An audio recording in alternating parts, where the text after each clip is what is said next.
Hello friends, स्वागत है आपका हमारे यूट्यूब चैनल पर। मेरा नाम जयंत राठौर है और आप देख रहे हो study time and exam analysis. तो कल के मेरे वीडियोस आपने देखे होंगे और आज इसके बारे में सभी न्यूज़पेपर ने आज कवर किया, क्योंकि अपने आप में एक बहुत बड़ी न्यूज़ है।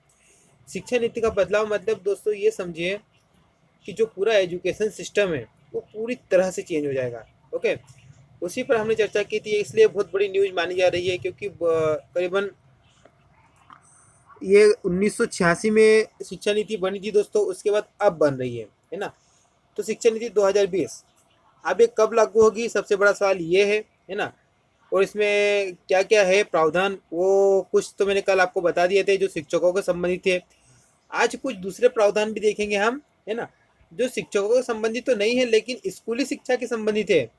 तो कहीं ना कहीं आप स्कूल में पढ़ाओगे तो स्कूली शिक्षा आप भी दोगे, आप ही टीचर बनने वाले हो, है ना, तो बच्चों से आपका ही कॉन्टेक्ट रहेगा। तो कहीं ना कहीं ये भी आपके लिए इंपॉर्टेंट है। तो चलिए हम बात करते हैं कुछ बातों पर। और आपसे रिक्वेस्ट है, अगर आप चैनल पर पहली बार आए हो तो चैनल को जरूर सब्सक्राइब कर लीजिए दोस्तों। वीडियो पसंद है तो वीडियो को शेयर कर दीजिए, लाइक कीजिए। अब इसमें देखिए, 35 साल के बाद 35 साल की इंतजार के बाद देश की शिक्षा व्यवस्था में बदलाव की नई तिथि आ गई है, नई नीति आ गई है ना। शिक्षा व्यवस्था को नए सिरे से 21वीं सदी की जरूरत के लिहाज से गढ़ा गया है। स्कूल से लेकर उच्च शिक्षा के क्षेत्र में बड़े बदलाव को मंजूरी दी गई है। ज्ञान विज्ञान और वृद्धि कौशल पर फोकस किया गया है। मानव संसाधन विकास मंत्रालय का नाम बदलकर अब शिक्षा मंत्रालय कर दिया है।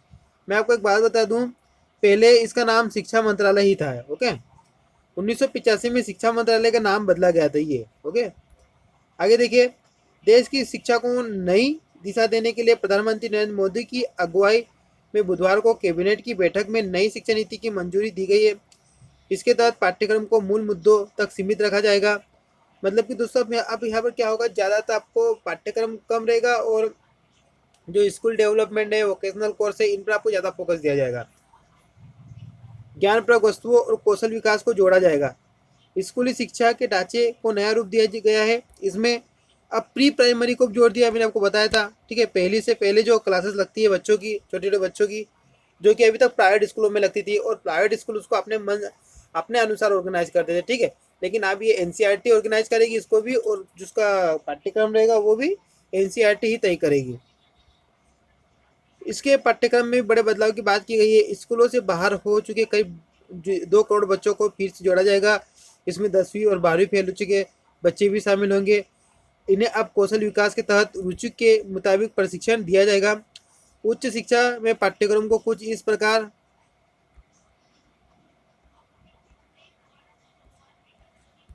से तैयार किया जाएगा, जिसमें छात्र कोर्सों को बीच में बदल सकते हैं। अब इतना बड़ा जो चेंजेस होगा तो ऑब्वियस सी बात है दोस्तों, आपको भी ट्रेनिंग दी जाएगी। स्कूली शिक्षा का बदलेगा स्वरूप कैसा बदलेगा, देखिए।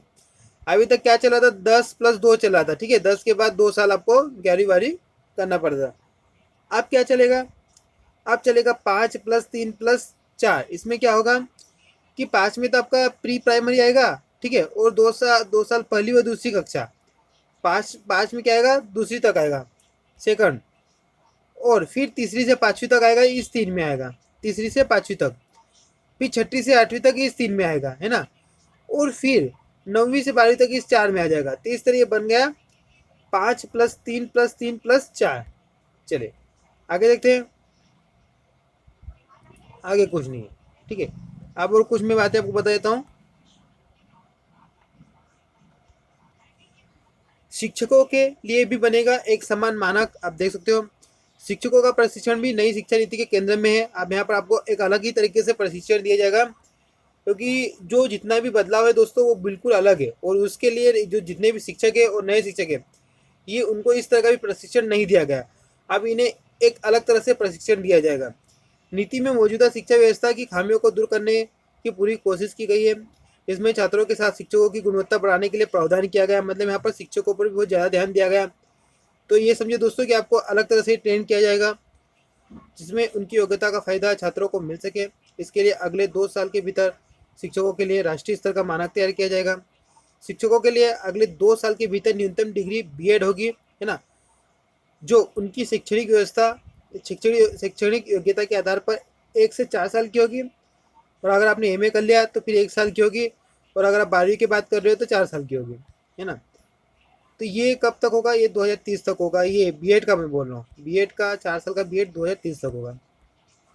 उसके बाद देखिए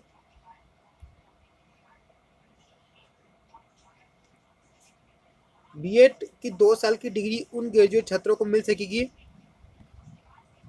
जिन्होंने विषय विशेष में 4 साल की पढ़ाई की है। मतलब ग्रेजुएशन के बाद अगर आप बीएड कर रहे हो तो आपको बीएड 2 साल की करनी पड़ेगी और आपने उस विषय में पढ़ाई करना जरूरी है, ठीक है। अब ग्रेजुएट है वो अभी 3 साल की होती थी, 4 साल की ग्रेजुएट की पढ़ाई के साथ एमए की डिग्री भी प्राप्त करने वाले छात्रों को बीएड का की डिग्री का 1 साल में ही प्राप्त हो जाएगी। मतलब आपका समय खराब नहीं होगा, लेकिन वह विषय विशेष का ही शिक्षक हो सकेगा। बीएड प्रोग्राम में शिक्षा शास्त्र की विधियों को शामिल किया जाएगा। अब मतलब थोड़ा प्रोग्राम भी चेंज कर दिया जाएगा, ठीक है। तो इसमें और कुछ चीज़ें मैं आपको और आपके साथ शेयर कर देता हूँ। अब ये देखिए यहाँ पर भी दूसरे न्यूज़पेपर में भी इसको शेयर किया गया है। 10+2 फार्मूला खत्म हो गया है। 5+3+3+4 पैटर्न नंबर पढ़ाई होगी, है ना। इसमें आपकी आंगनवाड़ी भी आ जाएगी, जो पहली से पहले जो क्लासेस लगती है बच्चों की, छोटे छोटे बच्चों को प्री प्राइमरी बोलते हैं उसको। अब यहाँ पर देखिए बीएड कॉलेज बंद हो जाएंगे। अब बीएड कॉलेज बंद हो जाएंगे मतलब ये नहीं, इसमें क्या बताया गया वो समझिए। 4 साल का बीएड कोर्स होगा, बीएड कॉलेज बंद होंगे। अब जो सामान्य कॉलेज होते हैं दोस्तों ग्रेजुएशन के, वहीं से आपको बीएड की डिग्री भी मिलेगी ना। अब आपको अलग से बीएड कॉलेज नहीं जाना पड़ेगा। शिक्षकों का पाठ्यक्रम भी तैयार होगा, है ना। उसमें भी अलग अलग चीज़ें सब आपको बताई जाएगी। और इसमें ठीक, अब इंटर्नशिप छठी से ही शुरू हो जाएगी। इंटर्नशिप अभी क्या हो रहा था, इंटर्नशिप छठी से नहीं हो रहा था, अब छठी से ही हो जाएगी। उसके बाद और कुछ सब कुछ मैंने शेयर कर दिया है ना। ये सब मैंने 5+3+3 का पैटर्न बता दिया है। आप देखिए इसमें कितना खर्च किया जाएगा दोस्तों। इसमें करीबन अब शिक्षा पर जीडीपी का 6% खर्च किया जाएगा। और अभी जो बजट मिला है वो है 90,000 करोड़ रुपये का बजट इस नई शिक्षा नीति को मिला है। तो कहीं ना कहीं आने वाले समय में शिक्षकों की भर्ती भी होगी, ये बात भी क्लियर है दोस्तों, है ना। ये बात अलग है कि शिक्षकों की भर्ती का पैटर्न चेंज कर दिया, लेकिन शिक्षकों की भर्ती होगी, क्योंकि अब अस्थायी शिक्षकों के भरोसे स्कूलों को नहीं छोड़ा जाएगा। सिंपल सी बात है। दूसरी बात, सब कुछ अब सेंट्रल गवर्नमेंट के हाथ हो जाएगा। भर्ती जो होगी वो सेंट्रल गवर्नमेंट के एक एजेंसी के हाथ में आ चली जाएगी। तो कहीं ना कहीं आने वाले टाइम में शिक्षकों को फ़ायदा मिल सकेगा। बाकी देखिए जो चीज़ें थी मैंने शेयर कर दिया है ना। बाकी कल की वीडियो से मैंने शेयर कर दी थी, तो ठीक है दोस्तों। और आप भी पढ़ लीजिए, सब कुछ आपको मिल जाएगा। धन्यवाद, मिलते हैं नेक्स्ट वीडियो में। तब तक के लिए जय हिंद, जय भारत।